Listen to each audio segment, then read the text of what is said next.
Hi hello friends అందరికీ నమస్కారం. ఈరోజు ఈ వీడియోలో ఆంధ్రప్రదేశ్లో ప్రధానమంత్రి ఆవాస్ యోజన గ్రామీణ మరియు అర్బన్ పథకాలతో పాటు పిఎంఏవై 2.0 కోసం దరఖాస్తు చేసిన వారికి సంబంధించిన ఒక తాజా అప్డేటు బయటకు వచ్చింది.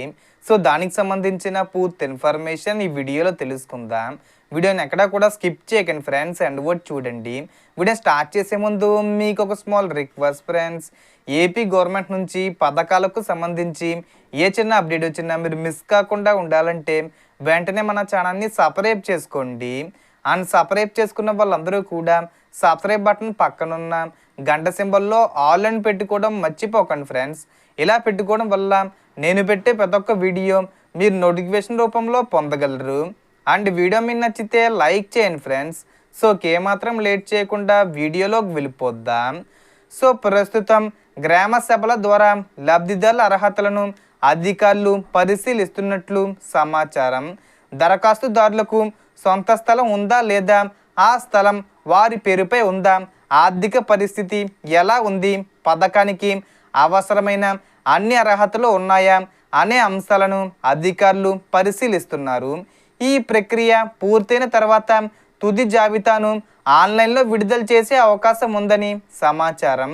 అలాగే ఈ ప్రక్రియను జూలై 10 నాటికి పూర్తి చేసి ఈ నెలాఖరులోపు కేంద్ర ప్రభుత్వం ఇళ్ల మంజూరీపై నిర్ణయం తీసుకునే అవకాశం ఉందని ప్రచారం జరుగుతుంది. అయితే దీనిపై అధికారిక ప్రకటన వెలువడితేనే పూర్తి స్పష్టత వస్తుంది. ఇక పిఎంఏవై 2.0 కింద కేంద్రం మరియు రాష్ట్ర ప్రభుత్వం 60:40 నిష్పత్తిలో కలిపి ఒక్కో ఇంటి నిర్మాణానికి సుమారు 1,59,000 రూపాయల వరకు ఆర్థిక సహాయం అందిస్తున్నట్లు సమాచారం.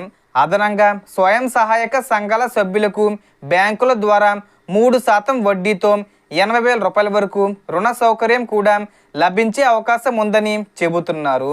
మొత్తం కలిపి సుమారు 2,39,000 రూపాయల వరకు ఆర్థిక సహాయం అందే అవకాశం ఉందని సమాచారం. ఇంటి నిర్మాణం ప్రారంభమైన తర్వాత బేస్మెంటు, స్లాబ్ వంటి వివిధ దశల్లో అధికారులు ఇంటిని పరిశీలించి ఫోటోలు తీసి యాప్లో అప్లోడ్ చేస్తారు. ఈ విధంగా 5 దశల్లో పరిశీలన పూర్తయిన తర్వాత విడతల వారీగా డబ్బు లబ్ధిదారుల బ్యాంక్ ఖాతాల్లో జమ అయ్యే విధానం కొనసాగుతుంది. ఇదే సమయంలో పిఎంఏవై మొదటి దశలో పెండింగ్లో ఉన్న ఇళ్ల నిర్మాణాలను కూడా వేగవంతం చేస్తున్నట్లు సమాచారం.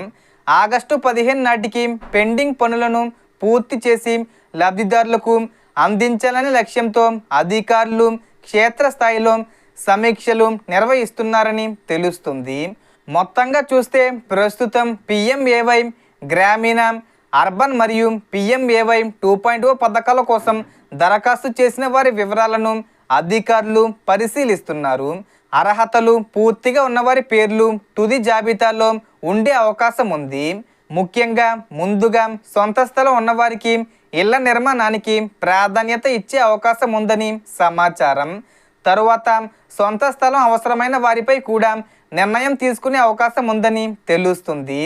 అయితే ఈ వివరాలన్నిటికీ సంబంధించి అధికారిక జాబితా విడుదలైన తర్వాతే తుది స్పష్టత వస్తుంది. ఈ అప్డేట్పై మీ అభిప్రాయం ఏమిటి? మీరు కూడా పిఎంఏవై కోసం దరఖాస్తు చేశారా? మీ గ్రామంలో అర్హుల పరిశీలన పూర్తయిందా లేదా? మీ అనుభవాన్ని కామెంట్లో తప్పకుండా పంచుకోండి. సో టోటల్ ఇన్ఫర్మేషన్ ఫ్రెండ్స్, మీకు ఈ వీడియో నచ్చితే లైక్ చేయండి, షేర్ చేయండి అండ్ సబ్స్క్రైబ్ చేసుకోండి. Thanks for watching.